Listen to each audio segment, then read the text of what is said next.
Good afternoon, Scott Riley, T3 Live. Welcome to the first trading day of 2014. If you had your TV sets all day, you probably saw everyone ranting and raving on, oh my goodness, how could this happen? First down session since, I don't know, 2001 or the last decade or whatever people wanted to quote to try and make some headlines. But every year, the dynamics are different. You know, there was some comparisons to last year, right? We had that huge gap up, and that started the rally that kept us going all year. And yes, there's some things you can measure with flows based on the first 5 days or the first month, but it's not the end-all, end-all. And I don't want to continue to go over past charts, but I just want to show you and put it in perspective because people on TV don't do that. And I have my charts here, and I'm going to tell you like it is, and here you go. You go to the chart here. First of all, this is the S&P. Last September, okay, going into the end of the last year, that's when the market put its high in. This is September 14th, 2012. What happened here into, okay, basically the end of the year? First, you had your pullback into November, okay? We'll remember when the president re-won the election, blah, blah, blah. And then you had your rally up, and then this was either the debt ceiling debate or something going on in Washington, obviously. So in the last week of the year, okay, we went from 1448 down to the low here of 1398. So we fell 50 handles into the last trading session of 2013, okay? And then, or actually, hold on. Sorry, into the last session, or this was the last session 2012. And that last session is when we ignited. And then the first day of the year was very strong. But look what happened here. This move happened, or this two-day move happened first after a 50-handle decline. And also, we didn't make a new high in the overall market since that September. So you're talking about from September to January, okay, there was no new high in the market. So you're talking, if you come back to me, September, October, November, December, for 4 months the market consolidated. And then the last 2 weeks, or the last week, it pulled in 50 handles. So the last day, people smelled that a deal would get done and the market was up. And then you had your gap and go to start the year for 2013. And then just one small little thing I want to show you again is if you remember the 2013 thesis, this was why 1474 was important. 1474 was that September high. So we started the year, remember that. Then you digested very well, getting the 8-day to catch up. And then once we broke above 1474, it started the bull run for January. Okay, so with that being said, then we followed the 8 and 21 day the entire time in order to stick with the rally. So now let's fast forward to where we are right now, because everybody wants to know, does this mean that 2014 is going to be horrendous? Does this mean that 2014 it's game over? Does this mean that, every pundit out there that was wrong last year is going to make a name for themselves again? No. Okay, what it does mean is that, as we entered the end of last year, okay, the market made new highs. Closed on the highs. If you remember the last chart I showed you, this was the September highs. Okay, so now we closed on the highs on top of 25%, giving you about a 30% gain in the S&P. So now let's just put things in perspective here. Okay, one last time before we get into stocks. Okay, this was that last red dog reversal that that caused this last rally. So we could even draw a trend line like this. All we did today is pull back to the 8-day moving average. Oh my goodness, it was a market crash. No. It just took away the last week of low volume trading, which if you, didn't trade some stuff into the close, or sell some into the new year, maybe today stung a little bit. I talked about this morning, the importance of this line. Okay, this is more important to me. This is that 1813, 1850, that's where the 50-day is, and that's where the most, recent trend line is. So right around there will be if we don't hold that in the first 5 sessions, maybe, we can get some more weakness. But with that being said, last little story is, in Crystal Springs for New Year's, that's where I was. I was with my best friend. He's a money manager. He was getting all those phone calls for 2 days going into the end of the year. What can I sell? And he would say, you can't sell anything. If you sell anything, you're going to pay taxes in April. Wait till the first session of the year. Then you could sell some stock, and you don't have to worry about it until, April of 2015. Oh, what could I sell? What are my losses? Hard to have losses with the stock market up almost 30% and the NASDAQ up even more than that. So that created today's phenomenon that could last another session. Plus you have people still away with New Year's midweek, plus you have a snowstorm coming. So all in all, do not start listening to the headlines, the fear mongers. Do not get away from your process. We will measure whether or not this goes deeper. But in hindsight, it wasn't like people were invested in the S&P coming in. Everyone was different, in different stocks. And there were some stocks that had no clue that the market was down 130 points. Okay, so there were a way out of certain stocks if you were actively trading. You go to the banks real quickly. Look at this move in Bank of America. Ain't that pretty? That was one of the few stocks that I did have on, and I talked about in the morning call that if this is any good with the upgrade, if it wants to show relative strength, you could be a buyer probably around 1575 to 1587. And look what it did. Made new highs, closed at 1610. This was your last red dog reversal, sideways consolidation. There's your gap and go. Today, it didn't matter if what the market did. If you were in a good stock like Bank of America, you did not have much pain. And if you weren't in it coming into today, this was your area, and you still could have made a percent or so. Citigroup, just to mention, still not breaking out. It's not the go-to name. It's not the strongest name. It's been building a big-time channel here. Okay, you're talking about, I don't even know how many months, from May all the way to where we are now. Here is your high end, which it hasn't been able to go through. And here is, the upper end, which it's trying to hold and get above. For some reason, it feels like they're still not letting this go. I don't know if there's something wrong at Citigroup. I don't really think that's the case. I just think it's been taking a lot of time. And people think for some reason this is a $50-something stock, but in actuality, with the reverse split, it really is nowhere. Look at the monthly chart of this thing, all the way down here. You go to your weekly chart, you could make a little bit of a case that, it had a nice move, but in actuality, I don't think it's really done that much. In my opinion, I do think that at some point this year, Citigroup could be close to 65 or so. And this is a nice upper channel to absorb a big move. And at some point, it'll get going through it, and you could have your meaty breakout trade. And, if you're in it today, I actually have more overnight, so it's like an interesting dynamic. So I have less. I try and talk tier system with everyone.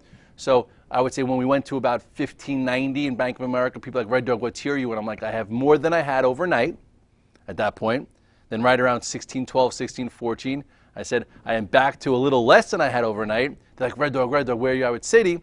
I'm like, I have more than I had overnight, but I'm not in a breakout type tier in Citigroup. But if it starts getting above this area tomorrow or so, you go to the chart one more time here in Citigroup, it starts getting above this 5241, perhaps it acts better, and then the highs is a magnet, and I guess it might need some news or something, I don't know, but all in all, looks okay. Just real quickly, Goldman tried to continue, gave you a little bit of a doji. This is the same type of pattern that I guess Citi has when, it took a long time to finally get above 170. Not a heck of a lot of traction, but still looks okay. Morgan didn't do much. So the other standouts of the day today were the solar stocks. Solar stocks went positive first and then built. You didn't have to be long them overnight, and if you were in the right sector, you could have added to some of your feelers and whatnot. And if you look at some of these names, CSIQ, which has been showing leadership for most of 2013, look at the size of that move. That is unbelievable, and you had some time to get in. Showed leadership. Then we talk about day one. Day one is what I call an igniting bar that shows you a powerful move that engulfs prior days, that puts it on the map to maybe get a day two or day three. So with that being said, FSLR, which has been a little wishy-washy lately, not showing the leadership of his CSIQ, but look at that engulfing move. That's a day one. Now the next move would be for it to take out today's high. Maybe it'll open up over it. That's why you take a little home long. I took a little home long. If it happens to open down, I would hope that it would hold the top end of it, and then you could trade it from negative to positive through the prior high. But this is your day one and engulfed this range. Okay, Solar City. That was something I went with early. This too has been a leadership stock. Look where it came from last year. Nice tight range, very wishy-washy. For the first time, it closed relatively strong through it. I know it's done that before. It did that here before going. At this point, if this move is for real, you should get a day two. If you held it all day and you want it to be a little light overnight just in case it opened lower, then that's fine. But if you think it's going to be taking out the highs of the year, which it looks like it can, and you don't want to miss a gap up, you have to be in some. So that's when you have to figure out your time frame. Some other little guys too, like YGE, really nice move, from the bottom side of it. And, you could probably go to any solar out there, TSL, nice move. So the solars, which were green first, wound up being a place to be, which tactically that's what we do. We find the relative strength, decent chart patterns, and we try and go there. Same thing happened for some of the little 3D stocks that got sold off. Triple D, obviously, you look at it, it's been the leader. It was a little erratic today, but it held the 8-day, closed okay. Really where the action was, if you followed us first, we were looking at VJet. I know there was a negative article from Muddy Waters way back when, and it probably became a tax loss vehicle. Now, new year, broke out. This was the price we were looking at, and there you go. 40 and change. Here is a potential day one. Now you want to see if you get day two, day three. This looks okay from down here to see what develops moving forward. Onvo, which I talked about last week, another little guy, look at that move. I unfortunately didn't hold on to it, and I think we were talking about it somewhere down here in the 9 area. Look at that, moved to almost 12. Anyway, coming back to the highs, looks decent, worthy of a look. And then this little guy, which some people trade in the VTF from time to time, so far looks okay to stay with. This was your big gap up from way back when, consolidated, gave you a move, just started to pop out of this little bull flag consolidation, closed near the highs. If this wants to be strong, it can. It showed relative strength today. You go put basic studies. Let's see if there was any volume today. Go to the volume, go okay. Not extreme volume, but a little bit better, than the last 2 days it tried going prior. So worthy of a day one, take some with you. That whole sector was sort of strong. But then you go to high beta land. High beta land, some were closed stronger in 2013, some weaker. Apple's becoming very random, and it's a little annoying, to be honest. But we'll see what happens in the next coming sessions. Remember we said if this was going to stay super, super, super strong, okay, it should hold the gap up from China Mobile. And that means the speed would probably be strong, and it would at some point take out this 575 quickly. You know what happened? The bears that were trapped here got a way out, pushed into the gap. The bulls that were trying to play it for a nice tight range versus 562 probably got stopped out. And then it's always a little, just always a little wishy-washy when you close in the highs, then you come back in. And I'm still long. I'm long less than I had overnight. This stock hurt me a little bit today. I guess I'll see what happens tomorrow, and we'll give it to this low. It's been hugging the 21-day. I guess if we get a decisive close below it, maybe I'll change. It's still above the trend that's been intact since the double bottom this summer. So we'll see what happens. Really, trend-wise, this would be very negative if this doesn't hold 540-ish. So we'll see.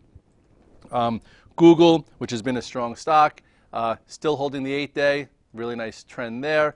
If you're not very committed to Google, this is your stop right there at the 8-day, because it can hit the 21-day and still be fine. But if you're not committed and you're very active, why sit in there for the potential 23 points? Same thing goes for Amazon. It's hugging this area. It's hugging this. You want to draw a trend line like this, still above the 21-day. Has potential to continue.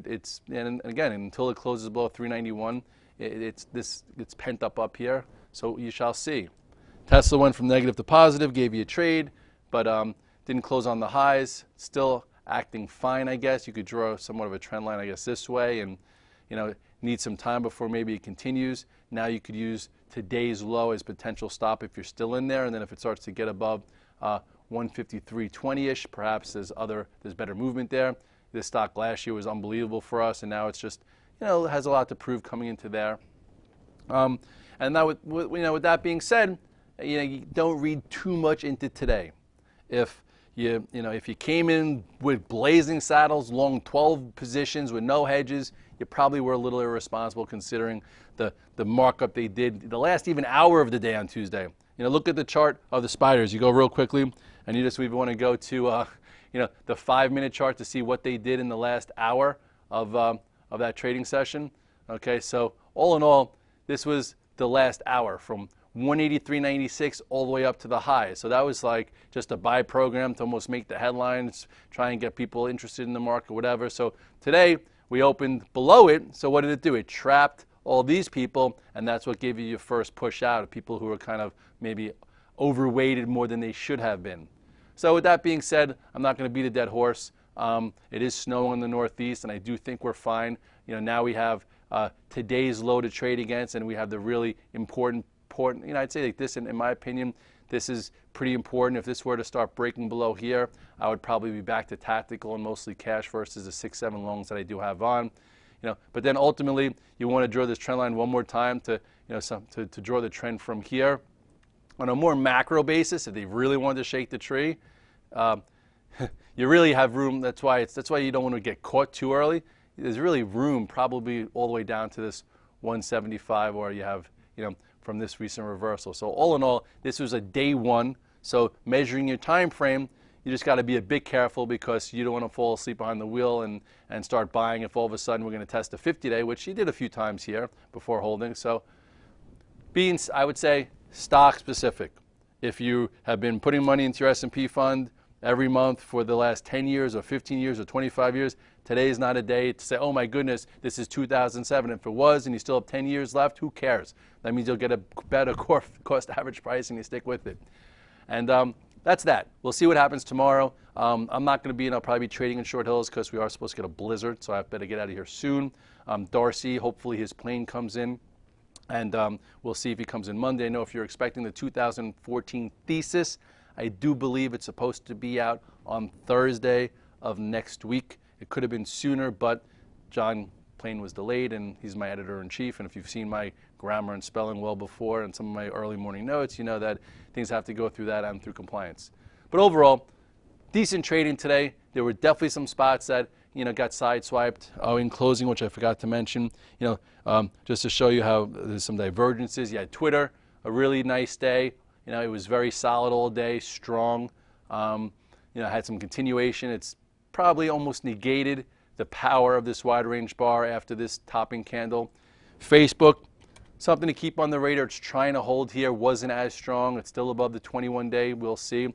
And then you have something like LinkedIn that's been around longer, that's had a bigger move. That's, that was definitely a troublesome spot today. I know Sperling got caught in a little bit, unfortunately, and it's trying to hold on to support. It's below all the moving averages. It hasn't been the place to be for the entire month of December, and now it's could be under more pressure here. We'll see what happens. You have today's low to trade against, but ultimately you look at the monthly chart of where it came from. Okay, this was your breakout. Still could see some lower prices if it wants to. I don't know, how do you draw some trends here from there? It's one, and it's coming into a crucial area here. All right. With that being said, things have their cycles. So depending on your time frame, if you got long at 120, hopefully you trimmed a little bit into the extension. If you want to have a little protection, maybe you buy some 200 puts just in case it needs to retrace lower. Because on the daily chart, it's showing relative weakness. It's at the 200-day. My rule is if it breaks below the 200-day and hovers below it for more than 3 sessions, that's not a trap. That means there's really not much weakness and it could head lower. So just know your time frame on LinkedIn, and I would just trade a level versus a level around here. With that said, I hope you had a decent trading day. The day like today is tough when they close you on your highs on a Tuesday and then open you at that low and then don't really give you a way out. So if that's the case, it happens. That's part of the business, and hopefully you didn't have too much on where you were able to salvage some trades and figure out what comes next. And again, there was some individual stock action. I'd rather see you in individual stock names because that almost could be the thesis for this year. Don't think we're going to be up 30% again.